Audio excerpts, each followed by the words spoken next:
Yo, what's up man? Welcome back to my YouTube channel. Sa video na to, pag-uusapan natin kung bakit hindi ka dapat maghabol sa babae. So, bago ka dito sa YouTube channel ko, I'm Joms and I'm creating videos about female nature, dating, and relationships, specifically about polarity.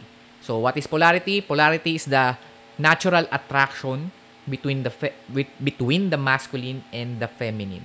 So, if you want to attract the feminine, you need to be masculine. So, yun talaga yung, yun yung basically doon umiikot lahat ng contents ko. So, if interesado ka about masculinity, so you can apply it into your life and attract more feminine woman. So, like and subscribe like mo tong video na to and subscribe ka sa channel ko kasi nag-release ako ng almost daily contents na makakatulong sa'yo. Lalo na kung palagi kang natotorpe, nababasted, na-friendzone at nare-reject. So, yun. Kasi ako rin, ganun ako dati eh. Pero ngayon, sobrang lakasan natin.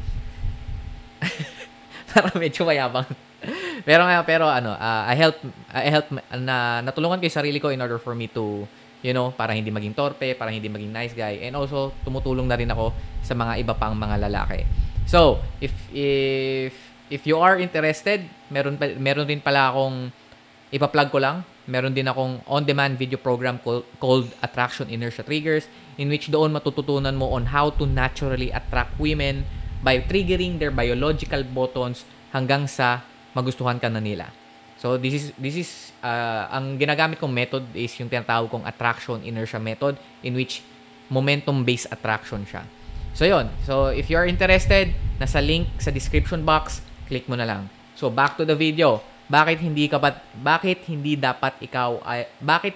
mo dapat habulin yung isang babae ba't hindi ka dapat nagchi-chase, okay? Sa English, why chasing puts you on a disadvantage. Okay, yun yung pag-uusapan natin sa video na to kasi maraming lalaki ngayon, in which ako rin naman dati, na feeling ko in order for me to para magkaroon ng girlfriend o para magustuhan ng babae, kailangan ko siya habulin. Kailangan kong patunayan yung sarili ko sa kanya na ako yung pinaka-best na lalaki. Ako yung pinaka-mabait, ako yung pinaka-loyal na lalaki sa buong mundo. Kasi, yun lang yun ako eh. Kumbaga, yun lang yung kaya kong ibigay sa kanya. So, wala naman akong kotse, hindi naman ako mayaman. Alam mo yun, yung dahil nga dinadown ko yung sarili ko, sasabihin ko, siguro sapat na to yung pagiging ganto. So nangyayari is natitake for granted ako and natitaken for granted ako and also natitake advantage ako ng babae before. So, dahil ayoko mangyari sa'yo yon, or basically, ewan ko, parang kailangan mo rin nata pagdaanan yun para matauhan kayo. Pero, for me, kung napagdaanan mo na yon, eto, sakto sa'yo itong video na to. So, chasing always puts the chaser in a disadvantage position. Okay, palagi yan. Kasi in any relationship dynamic, so the one being chased has the power. So for example, 'di ba kapag nag-a-apply kayo ng trabaho, kapag ikaw yung nagbibigay-bigay ng resume mo, sino sa tingin mo yung 'di ba parang ikaw yung laging aligaga, ikaw lagi yung nag-aantay ng reply from the company kung i-interviewin ka na or pasado ka na or tanggap ka na sa trabaho, 'di ba? Parang nasa kanila yung power na parang nag-aantay ka lang na, uy, sana matanggap ako. Ganyan. And then kung i-compare mo siya ito sa mga matagal na nagtatrabaho, may mga times na ikaw na yung darating yung time na ikaw na yung hahanapin ng mga kumpanya. Na sila na yung nag-message sa'yo, nag-i-email sa'yo, uy, meron kaming opening dito, baka gusto mo. And then sa posisyon mo na yon, ikaw na ngayon yung namimili. Ikaw na ngayon yung may power. Kasi ikaw na yung namimili, hindi ka na nag-aantay for blessing. Kumbaga, hindi ka na nag-aantay matanggap. And ganun din when it comes to relationship. Kung sino yung naghahabol, siya yung nasa disadvantage. Kung sino ang hinahabol, siya yung nasa advantage. Ang tawag natin doon is nasa kanya yung power dynamic. Nasa kanya yung leverage. Okay? Nasa kanya yung power kung sino yung hinahabol. So, power is the biggest advantage in relationship negotiations. Okay? When it comes to building relationship, ano lang talaga yan? Negotiation lang talaga yan. Okay? Lahat, even romantic, anything about human relationship, it's all about negotiation. meron talagang power dynamics diyan. Okay? Kung sino yung pinaka-attractive, siya yung may mas mataas na value. Okay? Kailangan natin tanggapin yun. Kung sino yung may mas mataas na attractiveness, okay, perceived attractiveness, siya yung mas mataas yung value when it comes to the sexual marketplace. Okay? So, attractive people rarely need to chase kasi sila na mismo yung pinupursue. Sila na mismo yung hinahabol. Kaya, when you adopt yung tinatawag natin na don't chase o yung never chase mindset, it will only work for people that are attractive enough para mag-initiate yung mga ibang tao. Okay? So, kailangan attractive ka talaga. Kasi yun talaga Yun talaga yung labanan when it comes to sa sexual market. Okay? Sexual marketplace na tinatawag natin. So, Joms, ano ba yung attractive sa babae? Paano ka ba magiging attractive? Looks lang ba yan? Money lang ba yan? No. So, hindi. Okay? Kung matagal ka na dito sa channel ko, hindi lang looks, money, and status yung kung paano ka magiging attractive. Mamaya magdi-deep dive pa tayo dyan. So, kailangan nyo itatak sa isip nyo that not all men and women are attractive enough para habulin. Okay? Para i-pursue. So, not all men are attractive enough to motivate women to chase. Okay? Hindi lahat. It's because, yun meron tayong tinatawag na sexual marketplace. Depende sa value mo dun sa sexual marketplace na tinatawag. Kasi again, relationships are just negotiations. Nakikipag-negotiate ka lang. Ano ba yung meron ka na wala ako na kaya mong ibigay sa akin? Yun lang naman yung sa relationship. Ano yung meron ka na wala ako na gusto kong magkaroon? Okay, ano ba yung mabibigay mo sa akin? Kasi meron ako nito. So parang it's all about negotiation. Kumbaga, ano yung ma-offer mo sa table? Ano yung ma-offer niya sa table? Okay, how attractive is your table? How attractive yung table niya? How attractive is your cards? Kumbaga, yung kung ano yung mga baraha mo, and how attractive is her cards? Kung ano yung mga baraha niya. So it's all about negotiations. Okay? So, when it comes to strategizing, okay? Kung paano mo aatakihin, paano mo didiskartehan yung sexual marketplace. Paano ka makikipag-date? You need to strategize based on reality. Okay? Huwag ka mag-strategize based on fantasy. Okay, na dapat yung babae yung nag-first move kahit gusto naman nila yung lalaki. So, no, ground yourself, man. Okay? Dapat magustuhan nila kasi mabait naman ako, loyal naman ako. Yes, magandang traits yun, pero hindi yun sapat. Okay? Hindi yun sapat para ma-attract sila.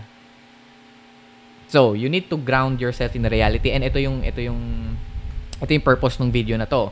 So, in order for you to be attractive, okay, para magamit mo yung don't chase, para magkaroon ka ng leverage when it comes to your dating, when it comes to the power dynamics, kailangan, you need to make yourself more attractive. Okay? Now, here's the reality. You can't control how others perceive you. Okay? Hindi mo makokontrol yon. Pero, you can control your own attractiveness. Okay? Kaya mong kontrolin. Kung hindi ka attractive ngayon, you can do something in order for you to be more attractive than your current version.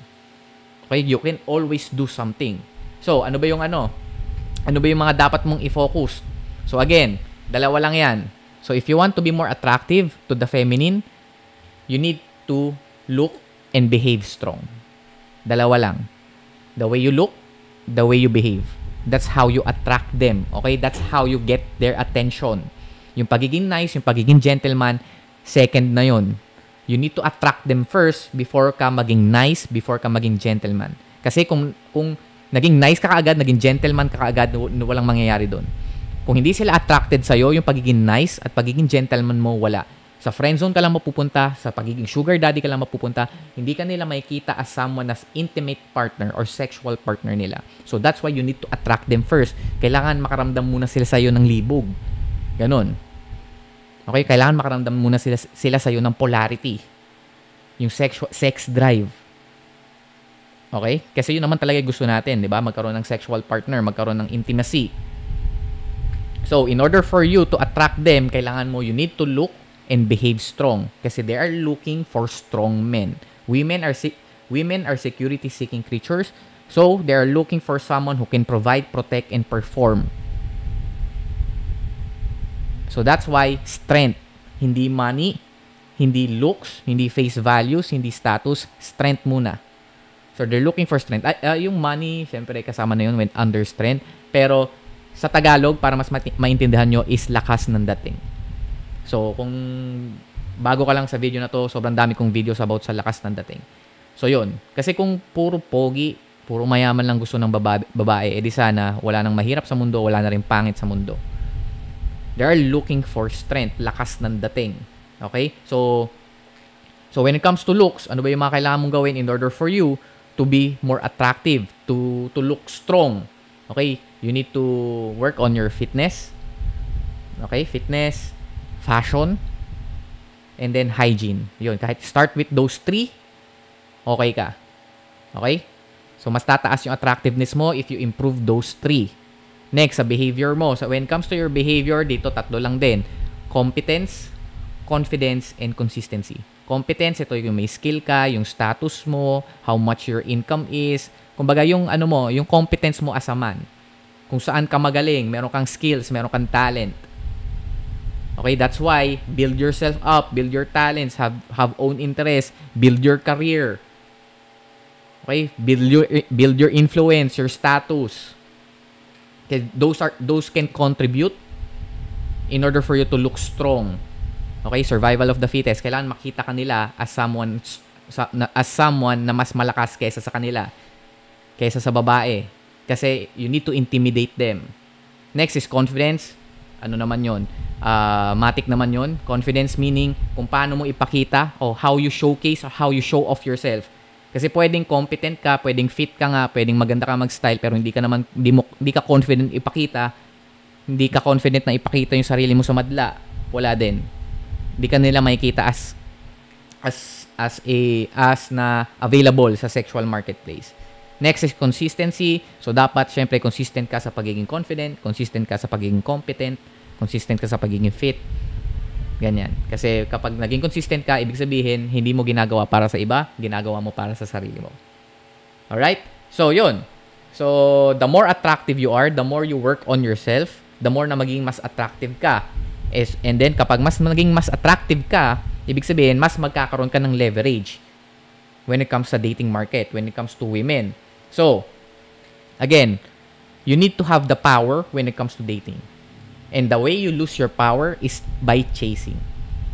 Kasi again, ano ako nito, habol lang habol sa akin to. So, ibig sabihin, kahit anong gawin ko, andyan naman siya palagi, pwede ko muna siyang pag-antayin. Pwede ko muna check yung options ko. So, di ba nakikita mo yung leverage nawawala sa'yo kapag ikaw yung habol ng habol sa babae. So, I want you to get your power back. Don't chase. Never chase. Again, kaya nga never chase yung tawag ng newsletter ko eh. Okay? It's because mawawala yung power mo, mawawala sa'yo yung leverage if ikaw yung naghahabol. And chasing is not the answer. Kasi if you are not attractive enough dun sa hinahabol mo, sa chine-chase mo, wala rin mangyayari kasi nga hindi ka attractive. Kahit anong gawin mong chase, kahit anong gawin mong overpleasing, kahit anong gawin mong perform, kahit anong gawin mong performance, hindi ka niya pipiliin kasi hindi siya attracted sa'yo. Now, kapag attracted naman sa'yo yung babae, chasing is hindi na siya necessary. Hindi na necessary sa'yo na mag-chase. So, the very optimal strategy when it comes to dating is to never chase. So, in order for you to have the power, the leverage, para magawa mo yung never chase, is to make yourself more attractive. Again, not by looks. Kasi again, hindi na natin makokontrol yung face value. Hindi na natin makokontrol yung ilong natin, yung mga face shape natin. Okay, yung skin tone natin, hindi na natin makokontrol yan. Yung height natin, hindi na natin makokontrol yan. Pero I assure you, if you work on the things that you can control, such as your fitness, your fashion, your hygiene, your competence as a man, Okay? Your confidence and also your consistency. For sure, mahatak yan. Kahit 5, ako 5'5 lang. 5'5, 5'6 lang ako, guys. 5'5, 5'6 lang ako. Fair complexion. Di naman artistahin yung mukha. Pero napalakas ko yung dating ko. Because I worked on those things. And kayang-kaya nyo yun, guys. Okay? So, don't lose leverage when it comes to dating kasi kayo lagi yung talo niyan. Always have the power. Okay? Alright. So, hopefully na-enjoy mo tong video na to. And again, if you want my on-demand video program called Attraction Inertia Triggers, andyan sa link sa description. Click nyo na lang, check nyo na lang. A lot of men na yung nagkaroon ng girlfriend because ginamit nila yung method ko, which is Attraction Inertia. Yung iba, 60 days lang, nagkakaroon na ng girlfriend. So, yun. So, hopefully, you find this video helpful. Again, thank you so much. I'll see you on the next one. Let's go.